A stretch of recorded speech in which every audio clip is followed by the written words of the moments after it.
అందరికీ నమస్కారం. కేకే కలెక్షన్స్కి స్వాగతం. హంగేరీ దేశం కోవిడ్-19 వ్యాక్సిన్ మీద విడుదల చేసినటువంటి 3000 ఫోరింట్స్ నాణ్యం గురించి ఈ వీడియోలో మనం తెలుసుకుందాం. ఇంతవరకు మీరు చూసిన కరోనా నాణ్యాలు కరోనా కాలంలో మనకు సహాయం చేసినటువంటి డాక్టర్ల స్మారకార్థం ముద్రించబడ్డాయి.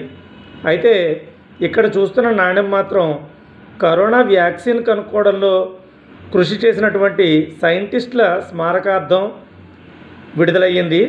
ఇది mRNA వ్యాక్సిన్లకు ఆధారాన్ని అందించే హంగేరియన్ ఆవిష్కరణ జ్ఞాపకార్థం ముద్రించినట్లుగా హంగేరీ మింట్ పేర్కొంది. దీని ముందు భాగంలో మనం చూసినట్లయితే 2 మెసెంజర్ RNA అణువుల యొక్క స్ట్రక్చర్ని ముద్రించడం జరిగింది. ఇది మెసెంజర్ RNA అంటారు, అంటే mRNA అని కూడా రాస్తారు. దీని వెనుక భాగాన్ని మనం చూద్దాం. ఇప్పుడు ఈ నాణ్యం యొక్క వెనుక భాగంలో mRNA లిపిడ్ నానో పార్టికల్ న్యూక్లియోసాయిడ్ని ముద్రించడం జరిగింది. ఇది ఇక్కడ మీరు చూస్తున్నది న్యూక్లియోసాయిడ్. అలాగే దీని మీద ఈ mRNA స్ట్రక్చర్ కోసం కృషి చేసినటువంటి సైంటిస్టుల పేర్లు కూడా ఇక్కడ ఇవ్వబడ్డాయి.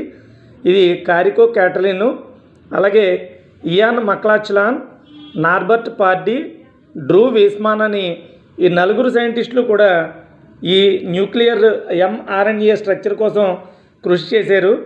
దీని ఆధారంగానే ఈ కరోనాకి వ్యాక్సిన్ కనుక్కోవడం జరిగింది. వారి స్మారకార్థం ఈ నాణ్యాన్ని ముద్రించడం జరిగింది.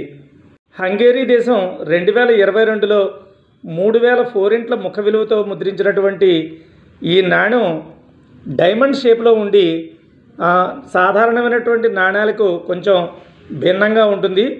ఇటువంటి నాణ్యాన్ని మీరు చూడడం మొట్టమొదటిసారి అయితే కనుక కమెంట్ చేయండి.